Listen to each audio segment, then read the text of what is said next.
This is the Starlight Express Alumni Podcast. Hi, everyone. I'm Erique, and I'm a Starlight Express alumni. And my journey began in London, auditioning for what I didn't know was going to become the Japan-Australia tour of Starlight Express. Wow. Well, I appreciate you for joining me today and sharing your adventure. And we all have our adventure. And everyone's been sharing their adventure. And you know what? It's awesome because it's real. And we let people know. And many people, the alumni and the fans are loving this. And so I can't wait for you to share. Now, let's go back to your audition. How did you first find out about Starlight Express? I actually had been in Cats in Hamburg. And I'll tell you this part that will lead into what happened to me later in Starlight.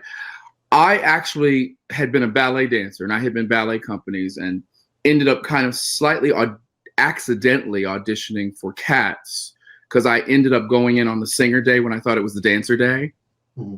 And so and behold began me singing because I didn't know musicals. You had to audition as a singer. I thought you just danced your way in. Mm. And I did Cats in Hamburg, which was a year contract. And I really got so much of the singer bug. I left after 10, 11 months. I actually ended up breaking the contract and saying, I just can't take it. I really didn't like it as a show. The same thing every night drove me nuts, absolutely drove me insane. And I wanted more. And at the same time, I was doing fashion work on the side. Excuse me. And I was meeting a lot of the English. The Brits were like just so. Now, remember, this is the 80s. So the Brits were so edgy and different. And all these really wonderful things were happening in England. And I was in Hamburg. So I was like, OK, I'm done with this sucker. And went over to England. And someone said, well, it's another Andrew Lloyd Webber thing. You should audition for Starlight. So I went right into it. Didn't really know anything about Starlight. Hadn't seen that show either. And so went over and auditioned just for the hell of it because I knew I would go into that call as a singer first. The very first call for Starlight was singing. So I was like, okay, I've already done Cats. I felt like if we look back to the 80s, when you had something like Cats on your resume, it was a bit red carpet. Mm-hmm. Oh, yeah. It was the hottest show. And remember, Cats was the first time that they started really taking a show and making different ones. Because Cats had started in London, and then they did one in Vienna, and then they did Broadway, and then they did Hamburg, and then they did that was the first time, if you look back, to where they really were taking a show and kind of stomping on it and making 18 different versions of it. They had done it with Evita and different things, but this was like big budget. Mm-hmm. So that was how I ended up coming into that audition saying, okay, here's a chance for me to sing. Right. So were you a singer, or when did you realize? It seemed like what you were saying, when you found out about Cats, you accidentally went into the singing audition. Was that when you realized, hey, I got a voice? Or yeah, I went to that audition. It's so funny. I was on tour with the ballet company, and let you know what an egomaniac I was at that part of my life. Someone said, oh, they can't find dancers in Germany good enough to do that show. And I was really dancing a lot. I was getting great parts. I said, oh, I can do that audition. So I flew to Hamburg on our day off, went to the audition, and arrived. And they said, oh, this is a singer call. I went, oh, when's the dancer call? I'll come back for that. They're like, you have to sing anyway. I was like, nope, I don't really know how to sing. They were like, no, we'll be this decision maker in that. I was walking out the door. They said, no, please come in and just stand and with the music director. Mm-hmm. So he took me through scales. I went through the scales. He said, I'm going to give you a little piece of music, which was Satin Doll by Yes, I remember.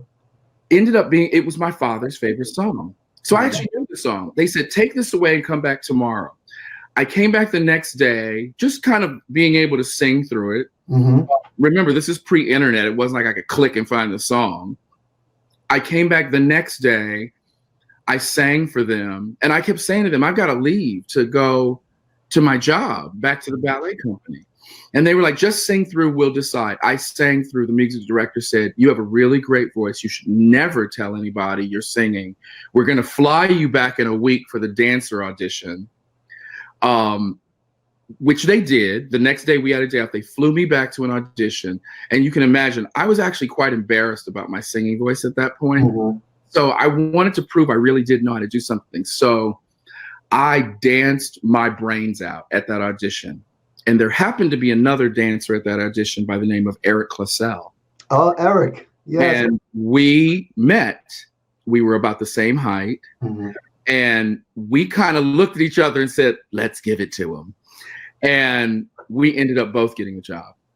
Wow. And that's how I got Cats. Yeah. And because in Cats I sang and I understudied some of the lead parts, and we had singing teachers at Cats. Mm-hmm. So the bug was bitten. The bug was really bitten. And I really wanted to be in England. You remember the 80s was Culture Club and all of these wonderful bands. And I really wanted to do that. This musical theater thing was kind of a bump on my road. I hear you. It wasn't the destination. It was just simply part of the journey. Because I didn't grow up going to musical theater. Yeah. I really didn't. So it's funny how this business, you start off, with this vision, and then this business tells you, okay, this is where we're going to put you. Right. You're right. Yeah. And the other thing too was, by the time I arrived at Starlight, I had actually been working for quite a while. I was about 4 ballet companies in, and now a musical too, and a bunch of fashion work. So my ego wanted to do more Erique Red stuff. I didn't really want, and I keep saying ego, but maybe it's just my passion of my art, that I wanted to do more things that were centralized on me and what I could do, and not these kind of group situations. Because I didn't understand doing the same thing every night. Like, nobody told me there was ever, I was in ballet companies. You did the same piece for a couple of days, and then you did something different. You didn't do anything for 6 months. It was like, what? So you did Cats for a short time. You went to London, and then you heard about Starlight Express. You went to the audition. What was the audition itself? What was that like for you? I am so very lucky because I skated as a child. That was my recreation. My mom would let me skate up and down the block. And I'm old enough that the skates were so loud that you could hear my metal skates up and down the street. And so hence my mother could know that I was right in front of the house. So it ended up being a really good exercise. And so consequently, when this came around and they slapped some skates on me at, 26 or something, 27, I was like, oh, okay, I can do this. And so, in the auditions, that they didn't really demand that you do tricks and things. They just wanted to make sure you could skate in a circle. Mm-hmm. And so I could skate in a circle. I was 6'3", so I was a giant. By that point, I was pretty confident about my singing. And not confident as a singer, but I knew I could get through an audition. And the people that were doing the audition really liked me. They really, really were. They were looking for an Electra.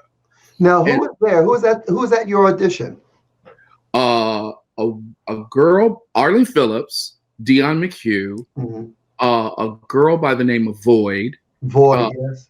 A girl called Ilsa, yes. And one other person that I don't. I think her name is Carol, who was one of the production managers of that tour. Carol, okay. Yeah, I can't remember her last. They all, it's funny. They all stay very close to each other, but I don't remember all of the names so well. Because now, which production did you audition for? That's Germany production, but what year was that? No, I didn't audition for the Germany production. I auditioned for the Japan Australia tour. That's right. The very first one. That's right. That's where some of the performers on there was Windsor was on there, and Ricky Mojica. This is the beginning of Ricky Mojica, David Michael Johnson. Yeah. Nikki Belcher. Yes. Sam Sprackling. Those were the names. There was the London show was hot and heavy and going at that point. So we were a whole new, and there were a lot of Americans in that show. Yeah. Because Broadway had just hit. The Broadway show was going. Right. And so they were trying to get more people because Bolcom was being put together at that point. Bolcom was an idea at that point. And they were trying to cultivate more productions at that point. It was, gosh, sounds crazy. So what did you actually have to do? So I know you had to put your skate on. You skated around circles. Did you do any choreography? Or? Yes, we did. Light at the end of the tunnel was the audition thing. And, they taught you just a little piece of it. And it was to just see if when I think back to it, it was just a matter of if you could do it and not fall down. Yeah. Well, I could see that they probably went crazy happy when they saw you, that you can dance and skate. And then you had a voice where you can sing. And so. Yeah, they were all, I actually got the job really quickly. They hired me quite quickly. And, it's interesting because when I actually got the job, I was in in Munich or someplace doing a fashion show, and I get this call backstage that I'd gotten this job. But I only went to 2 auditions. They had auditioned people again. I actually only went to 2 auditions, and bam, got the job. Yeah. But it was. I found out later that I was what Dion McHugh was really looking for, visually, because I fit the body type of Jeffrey Daniels, who had been the original Elektra. Wow. So you were offered Elektra for the Japan, Australia? Yeah. Mm-hmm. And so you got it, and first day of rehearsals. No, never made it that far. Got the job, was offered the job to be Elektra, and then got a call from Dion, a very personal call, that they couldn't give me the job because I had broken my contract with Cats in Germany. Right. And when my name came up that they were hiring me for Elektra, that they didn't want to invest money in me to go to Japan, Australia, because I had already broken one contract. I see. And I had left that show and they didn't want me to leave. So Arlene wanted David Michael Johnson to do it. And that they couldn't, because of business, give me that part. Because remember, I was signing with Really Useful Company to do the Japan-Australia tour, but Really Useful was in cahoots at that point, creating Bolcom with Stella in Germany, and I had just left a Stella production. Yeah. So Dion was like, "I think you're amazing, but you've just really kicked your own self in the butt." I see. What's interesting is that I of course through these interviews I've come to learn, how Stella Musicals and Really Useful worked together to make things happen. I know there was one story when one of the interviews spoke about someone who was in a show. And they said that, well, I already got a contract. I can't break the contract. They says, don't worry about it. We'll take care of it. And they did. And so I found out, my gosh, they were all these companies were working together to make these things happen, these shows successful, and doing whatever it took. Was very interesting. So you just had me think of that. So here it is again. And so what happened? Did you get a chance to do any of the shows? Which show did you actually get a chance to do? I ended up doing that show. Your viewers are going to be interested to hear this one, because this is something I've just kind of held for all of the years. I said, thank you, then fine. That was going to be the end of it. And they offered me the part of Purse, which eventually went to Wayne Williams. And I said, no, how do you offer someone the lead and then tell them, well, we want you to be in the chorus? And I said, no, I'm not going to do that. And Dion sat me down. He said, I actually want to talk to you about something that I don't think you understand. He said, you've pretty much ruined a part of your career in this little belly of musical theater. And he said, I'm going to give you an option to renew yourself. And I was like, okay, try me. And I really didn't care at that point. He said, here's what we'll do. He said, if you will do the Japan-Australia tour, you can be the first and only understudy to David Michael. You can be the understudy to Rusty. I will pay you comparable to the leads. And I will, if you finish this tour, if you finish the tour, I will give you a job in any Starlight Express anywhere in the world. And I was like, and remember, I'm the guy that wanted to be a singer in London. So here was my challenge. And I said, okay, you got a deal. And I will tell you something, halfway through that tour, I was miserable because I wasn't on stage doing all the fun stuff with the rest of the guys. I made a bunch of money. I shopped like there was no tomorrow. While they were on stage doing the show, I was in Shibuya shopping my brains out. So it didn't make it equivalent to really having the good time that they were having. But I had something in my sights later. And Dion McHugh came out to Australia and he said, I promise you I'll keep that promise. I promise you. And I will tell you, I haven't talked to Dion since the end of that tour. Dion McHugh called me 1 week before the tour ended. And he said, you can have one of the leads on Bochum. You can have a part on in London, or you can go to Broadway. It is your choice. I will put you wherever you want. I said, baby, I'm going to London. And I proceeded to live in London for the next 8 years. And so I owe him dearly, because sometimes you don't know where your journey is leading, but he was instrumental in the next part of that journey, which actually led to the next part of my life, which has led to the career I have today. Well, now, did you get a chance to go on stage with Starlight? Yeah, I did. I went on a few times for David Michael. Right. I think I went on for Rusty. That tour was a lot of fun and a bit of a disaster, because when we got to Australia, we were rained out a lot. A lot of rain, and there was a lot of problems with, because we were in a tent. The tent was what they were creating with the track inside the tent. So it was weird. It was the first time a lot of us had been on such a long tour. I'm grateful to have done it, but I'm more grateful that that tour was the lead in, because I'm telling you, as soon as that tour was over, I went back to Germany. I packed all my stuff and I moved straight to London, and I bought a flat maybe within 6 or 8 weeks of taking that London job. What's amazing is that we talked to Renee and I, my wife and I, we've both done the U.S. first national tour, and Germany. I've done it like seven times, 7 contracts with that. And so, but we tell young artists, we work with young artists, we tell them you've got to really have such a connection to who you are and your passion. And no matter what goes on, you need to really be true to yourself. And this is what it sounds like with what you were navigating through. Yes. And then there were signs there. And what seemed to be the right thing to do, let's say in other people's minds, but in your heart, you did it because it seemed like the right thing to do. But in hindsight, it looks like that it was lessons learned, but it just confirmed where your heart needed to be. Yeah, London was calling. London was screaming at me, you need to be here.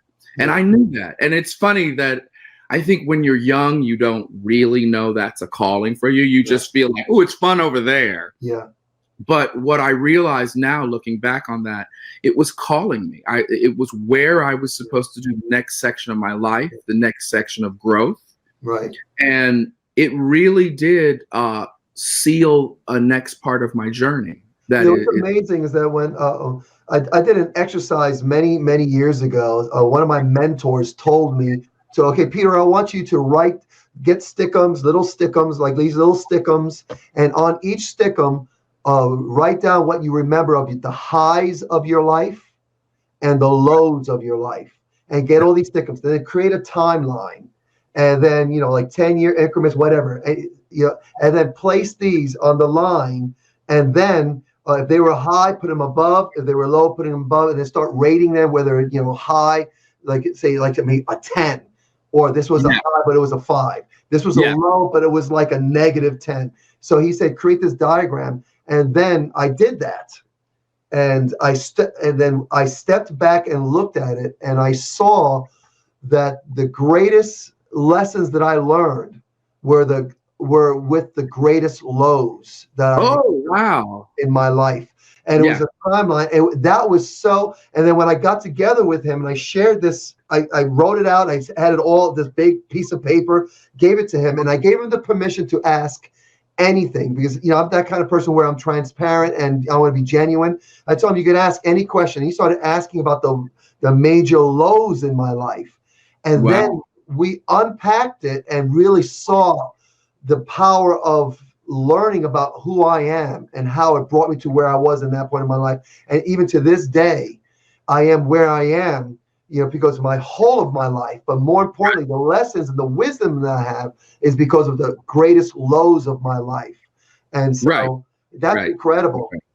Yeah. No, I'm, even though I don't know if I think that most of my look back on this is fondly, because joining the London show wasn't yippee yahoo, but I'm grateful that it's a piece of the journey that was necessary. And it's exactly as you said, in the lows were where I found out what I really, really wanted to do. Yeah. And I even had things happen that were really what felt really awful during some of these moments within my Starlight journey that I realize now were completely setting me up to say, you're not supposed to do that. You're supposed to do this. And I'm going to make this situation so awful that when you get to this next thing, you're going to realize what a stepping stone that was. Yeah, it's incredible, because I know now for me, because I'm going to be 59 years old. So now for me, my no is my no. Right. And my yes is my yes. I have very little gray areas in my life. Yeah. I want to do this, bottom line, and I'm not going to do that. And I don't want. So it's so clear cut for me these days, and I love it. It makes life a lot easier. I'm a lot happier. I'm with whom I want to be with. I'm doing what I want to do. I'm with you because I want to be with you. I'm not thinking, I'm not doing anything right now that I don't want to be doing, and I love this time of my life. Yeah, me too. Me too. I'm really, I'm learning. Yeah. Well, you know what? I'm curious. So what are you doing these days? 'Cause I want everyone to know and what you're doing, what you're up to, and some projects maybe you're doing that you'd like to share with others that you're doing. And I'm going to talk about it in a minute. Because I just think I'm so lucky that I did start it. I make dance music records. I really do enjoy this. When you go to a club and throw your hands in the air and the beats affect you, the person screaming over the speakers may well be me. I've had 3 Billboard hits. I've been really very fortunate. For the last 10 years, I've worked kind of exclusively with one record label, Carrillo Records, which is part of Universal family. I've been doing shows, which I have a booking agent here in New York that puts me on corporates and some of the high ticket shows. And so I've done a lot of traveling with them over the last 9 years. Now, do you know Jiffy? No, who's Jiffy? Anaya Day? Of course I know Anaya Day. I didn't know her as Jiffy. I know her as Jiffy. Oh, I don't know her as a Jiffy, but Anaya Day is one of the most successful female. Yeah, we're so close. She used to come out to Germany a lot. She knew Michael Rand and a lot of people in Germany. So I'm very I communicate with her definitely weekly. Anaya lives here in New York. Anaya is another dance music artist that does a lot of corporate work. Yes, and a lot of the private shows and stuff like that. No, Anaya, Crystal Waters, Barbara Tucker, they're all New York girls. And I have to tell you, they have all been complimentary and helpful and gracious and loving in a business of dance music where everybody really does support one another. This is why I continue to do dance music, because you can be in pop music or R&B or hip hop or whatever. But when you come to the dance community, there's a lot of things where they call us house heads. Mm-hmm. And one of the things I love the most about it is that everyone supports one another. They really do support your newer project. There's, of course, the jealousies and the things that go with everybody wanting to get their stuff out there. Yeah. But I've never come across, since I've been in this business, people that didn't love dance music. They didn't love the creation of it, and they didn't love the fact that dance music gets bigger and bigger. Now, remind you, even though techno is kind of sometimes something else, even that supports. I do something that's more like house music, techno, all of these different beats. They all support each other. I mean, I met Anaya Day at one of my shows.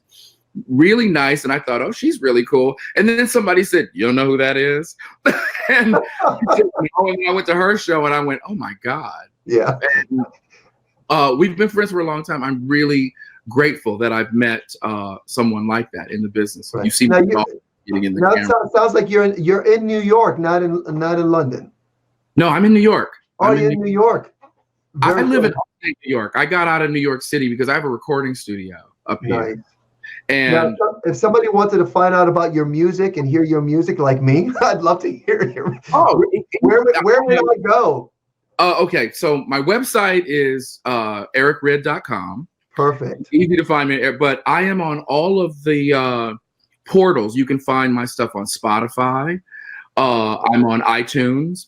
I've had quite a few releases, so you can find me on Rhapsody, Shazam, all of those things, Beatport, TrackSource. Cool. They all carry all of my records. Last FM. I gotta find the rights to see if I can get some rights to put your music on this as the intro. Yeah, I mean, yeah, you can. No, I write my own stuff. So I take it that you're on SoundCloud. I take it. Yes, yeah. You can find me. I'll definitely go to your website and I'll share all that. Hey, everyone watching or listening on this page right below, there'll be links to Erique and all his work, whatever I can find, YouTube stuff. It's going to be right below, everyone. This way you can hear his stuff, you can find out more about Erique. So Erique, man, I really do appreciate you spending this time with me and sharing your Starlight experience. I love it. It's a great story. It's part of history. And, we're brothers. Yeah, we are. Brothers in the cause. And, one of the things that's great is I have to say, and I want to say thank you, because a lot of my biggest supporters are other Starlight people. Yeah. When I look on Facebook I will see names, and the record company sometimes will ask, who is that? And I said, I did Starlight Express with them. And like a family, I have had really great things come from Starlight people that have said, oh, we're so happy to see you're working. We bought your record. It's been really cool that way. And it's wonderful to know that those relationships continue. Because if you think I did Starlight in 1988, it's like, we're talking a lot of years ago. Yeah, that's when I first did it. I started the German company, then I did the US tour, and I kept going back and forth to Germany. And so, in '88, I was the first cast. I was the first cast swing in the German production. I spoke to someone. You're gonna laugh when I tell you this. So, my very, very bestie that I see all the time, and comes to my house, and we still do things together, was a skate coach named Jean Moss. Oh. And when I told her I was doing this interview, and Jean and I. She lives in Boston now, have stayed friends for years and years and years. She comes to some of my shows with my band, and it's been really, really wonderful. And that is a connection I would have never had except for Starlight. And it is one of my best friends. And Erique Liddell is my best friend. So, yeah, Erique, he was awesome. Worked with him. He was our Electra. Yes, absolutely. Yeah. And he's still doing shows on the West Coast. He has his own production company. He just starred in Thurgood, which is a one-man play that he got rave reviews in. So it's wonderful to see friends that I've made within Starlight still working, still doing great stuff, still traveling. Yeah. I know, now I'm getting to that place in my life where, and which is what brought this podcast, had me do this podcast, which just an idea that I had 3 weeks, like 2.5 weeks ago now.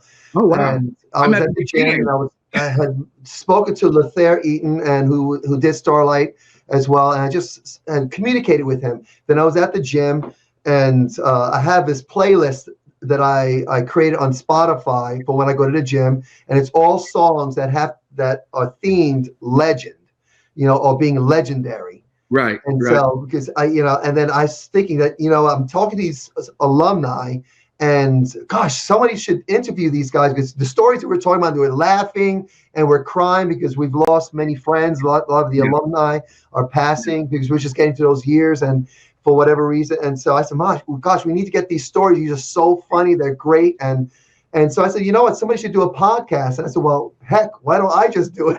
No, I think it's wonderful, and I'm grateful that you're doing it because, as you just said, we have lost several people, and also because Starlight was so worldwide, many of us live all across the globe. Yeah, and I think remember, I now have friends in Australia because when we did that show, they brought Australian members to join the cast and Japanese members to join the cast in London. Well, they went back to their respective countries when that show was over. Yeah.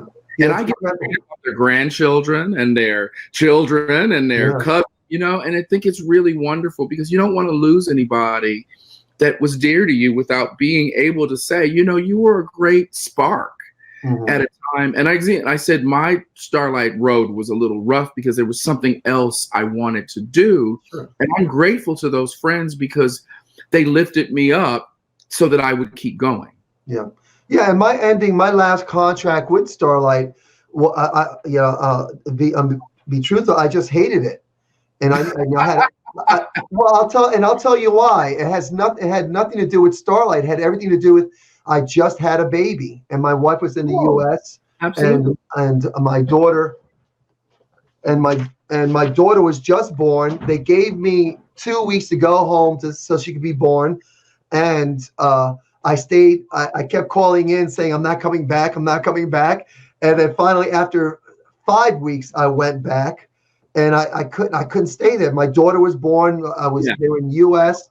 and they wouldn't let me out of my contract, and I broke contract, and I just left because I couldn't do it. So, well, don't feel bad. You're not the only one. I burned my skates when it was over. Well, yeah, and so I would never go back because remember they were doing lots of different productions. Yes, and they were bringing a lot of people back, and I had such a hard time with Arlene Phillips that I never wanted to do anything that involved that show again. So I just was like, these are going in the trash.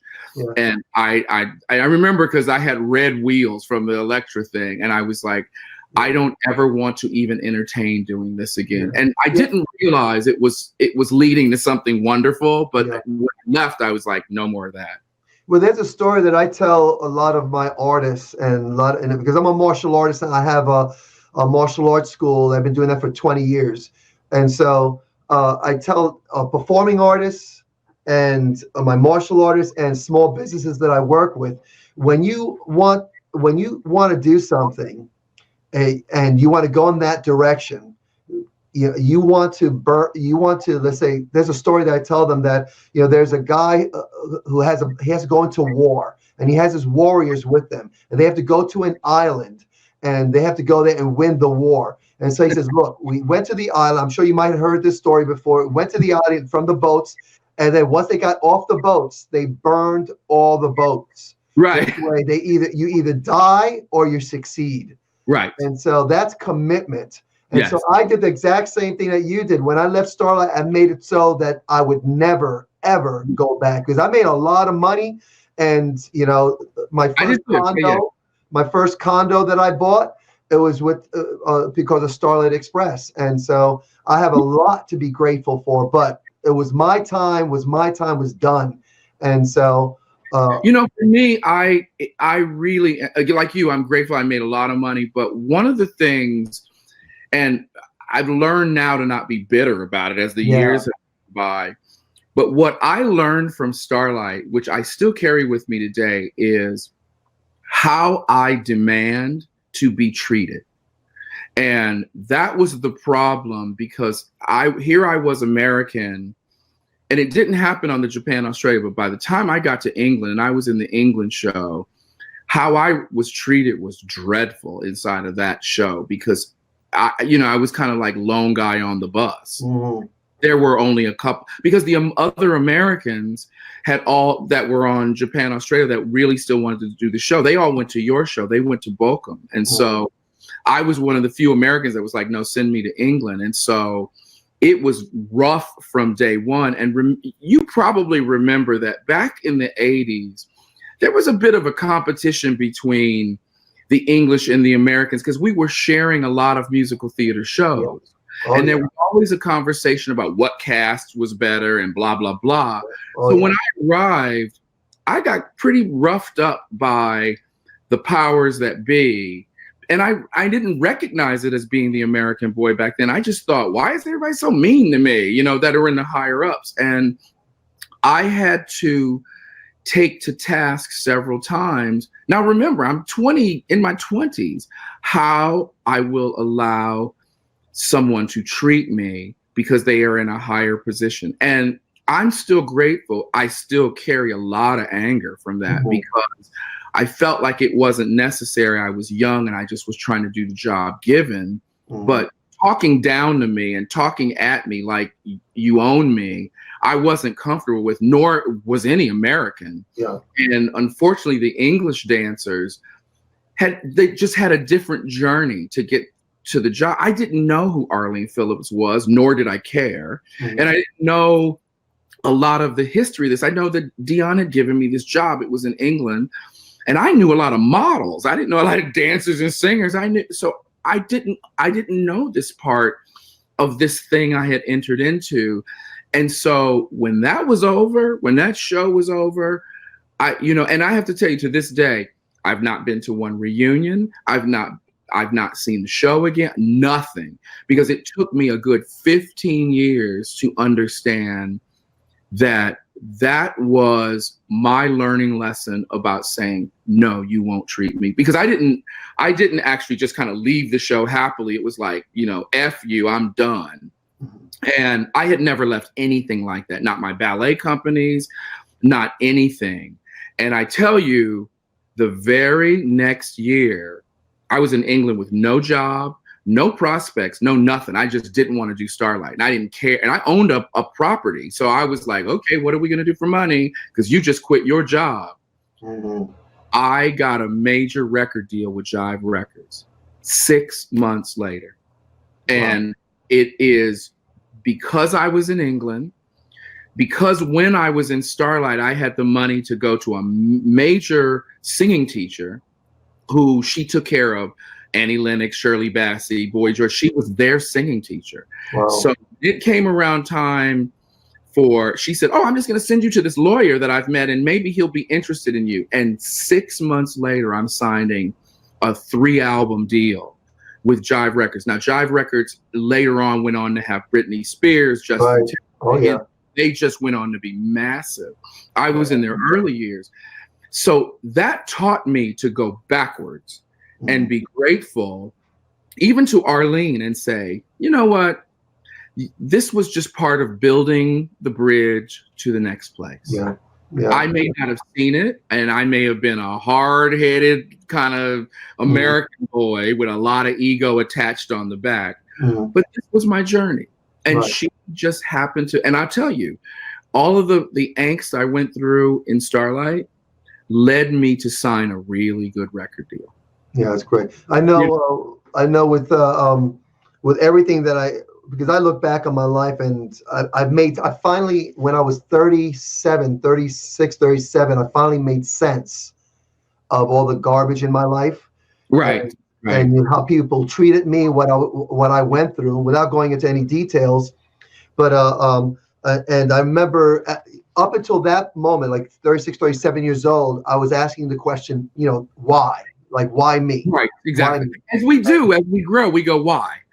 Why? And then at 37 years old, I remember when I first started teaching martial arts, I had a young person that I was teaching during the summertime. I had rented a space in the basement of a church, and one of my students, a 16-year-old, she was brought to me by, I guess, the pastor of the church, and he had told me that she had attempted suicide twice that summer, Wow. And so she came to me, and I was teaching classes, and I went through some, when I was younger, through abuse. And so in my teaching of the martial arts, being a warrior and fighting a good fight, not with your hands, but with your mind and your heart. She had came up to me afterwards, and she asked me this question: how do you live with yourself? And I went, what are you talking about? She says, I heard in what you were saying that you had went through some stuff when you were younger, and she had then shared with me what she had went through, and that she had attempted suicide. She says, every day I wake up, I just want to die.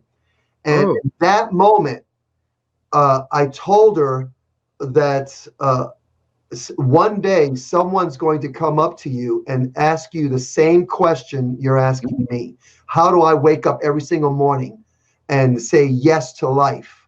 And I'm going to tell you my answer. And I proceeded to share with her, why I get up every morning, why I fight a good fight. And that's why I train the way I train. That's why I teach what I teach as far as being a martial artist, because I need to get up and choose to fight every single day.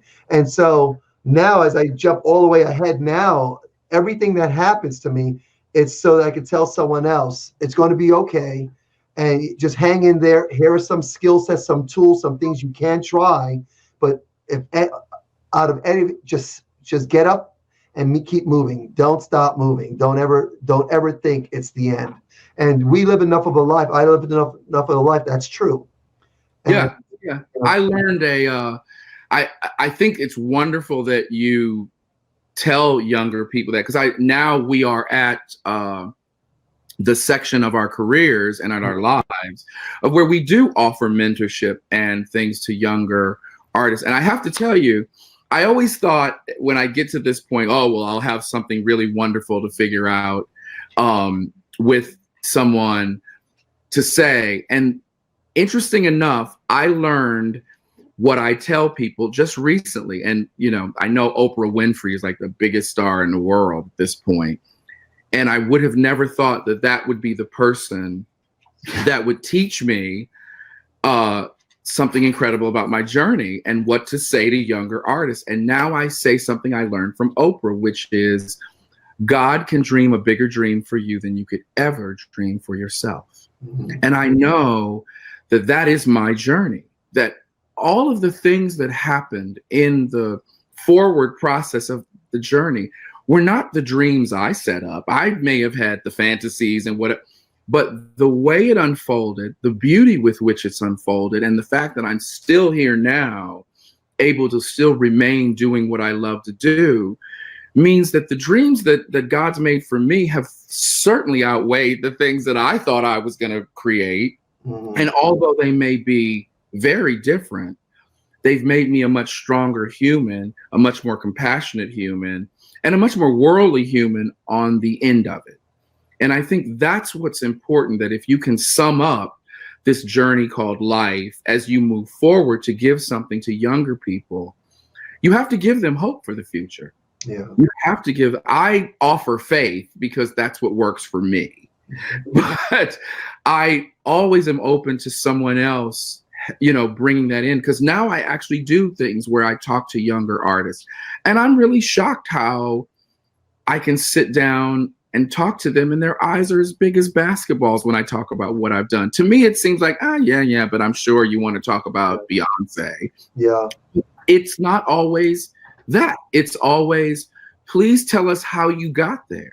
And we forget the conversation and the mentorship is how you got there. Not that you got there, but how you got there, which is what you're doing now. And that's why I think this is a wonderful forum, because you're going to talk to 75 artists and you're going to get 75 different journeys. Yeah. And it's amazing that each of you have people in your lives that you connect with. And I always believe that there's something that I'm going to say, that there's just one person in this world that needs to hear that one little thing that I have to say. And the one thing, whatever you said in this on this podcast right now, there's one person out there that needed to hear from you what maybe a lot of people have told them, but they needed to hear it from you. And I truly believe it. And a lot of times when I go live on Facebook or Instagram or wherever I go live, I may say, hey guys, for some reason or another, I'm called to come on here to just talk and share this. Yes. Because I know there's one person out there that needs to hear this. And then I'll have people come back. That was me. I needed to hear that today. And that's pretty awesome. You see that a lot on Facebook, that someone will put a charge of just a quote or something. Yeah. And you didn't realize you needed to hear that day, yeah. but you needed to hear that day. And I never realized that I was someone that could reference his career to someone else, because I always had it in my thought that you needed to have super duper stardom for kids to want to hear. But I've realized that we do have super duper stardom. And why? Because we've actually followed our dream. That's the stardom in itself, is that we actually got to follow. I mean, I love the story of you saying, my child was born while I was doing my dream, and I made a choice to say, okay, we're going to go now do this for this child of mine. Mm-hmm. We're going to stop that part. How beautiful is that? Because if that was 19, what? How old is that child now? Well, she's 19 now, so we're talking about almost 20 years ago. It's incredible. I mean, it's incredible because that is. Pardon me? I said, how beautiful is that for a child to hear from their parent? Yeah, and I think both our kids. I have two kids. Both of them know that they were wanted, and that my wife and I, we both gave up our careers because she was a performing singer dancer, right? And we put it on pause until they got. Now, of course, now we're doing commercials. They do commercials with us, and Renee now choreographs, does that. I do whatever I do whenever I want. I think it's amazing because you are a shining example of parenthood inside of this beautiful career we have. Because one of the things I love the most about being able to connect with the Starlight people is looking at their children. They probably don't, because I don't have any children. So I love looking at people that I knew when they were crazy and fun and doing their, and now they're doing that with their children. And some of these people have children like you. They're 19 and 20, and now they're showing pictures of their children getting married. Yeah. And I think how wonderful, because that's the thing. Now I sit sometimes, if I run into people, and we get to talk about then, but we actually talk a lot about now. And, unfortunately, we're at the age where a lot of our parents are gone and things like that. And it's wonderful to still have that camaraderie. How often does an artist like myself get to, like, we've been talking with my label recently about going to Australia, because one of my records was on a buzz in Australia, and I have a new one coming out. And they said, well, maybe we're going to do some promotion in Australia. I've got friends in Sydney, friends in Melbourne, and I thought, who gets that? 20 years later to say, I'm going to call, we're going to have a coffee, we're going to talk about some old times. That's beautiful 20 years later. Yeah. I'm not visiting grave sites. I'm going to visit real people with real families and real stories to tell. It's great. That in itself is the blessing of having done Starlight Express. Well, thank you so much, Eric, for taking the time. Thank you for having me. This was fun. Sure. So you saw how I asked you the questions? Yes. You answered every single question. No, that was absolutely perfect. Thank you for having me. You've kind of put a beautiful tail end on this experience called Starlight for me. This was very nice. Thank you so much. I appreciate it. I appreciate that. Thank you so much for coming and sharing and being honest and authentic, and I love it. And you were more courageous. You look great. I mean, I was like, I gotta wear a hat today. No, I had it on. I just decided to pull my hair back, but I was like, I had on pajamas 10 minutes before you called. Well, I love this time that we spent, and now you're a brother and a friend. So thank you so much. And I'm going to stay connected with you. I want to watch. I want to hear. Do you have a date when your single is released? Mid-October. Mid-October? we had one that came out the beginning of June that did quite well. And so the next one is coming out mid-October, and then we have an album release coming out January, February 2020. Yeah, I want to stay. I want to find out. I want to hear all that. And also on your website, you have all the links that on the website, and also you'll see all of the singles, all of the releases, and also to have them check back on the website in November, because I think we're going to do a short tour. Thank you so much. Thank you, and feel free to write me if there's something you need and you don't see it, then I can just appreciate that. Definitely. Thank you. Great. It's wonderful. Take care. Take care. Bye-bye. Bye. Thank you, everyone, for joining me on this episode of Starlight Express Alumni Podcast. Next week, I will get together with another alumni. Be sure to subscribe. You can subscribe right here on the website at starlightexpress.club. We are definitely on the iTunes and Stitcher, and we're looking to get on the other platforms, so make sure you check there, subscribe there, and stay connected. If you are Starlight alumni, please be sure to reach out to me if you would like to be on the podcast. Would love to hear your stories and share your story with the Starlight Express fans and other alumni. Look forward to sharing with you next week. Everyone, have a great day.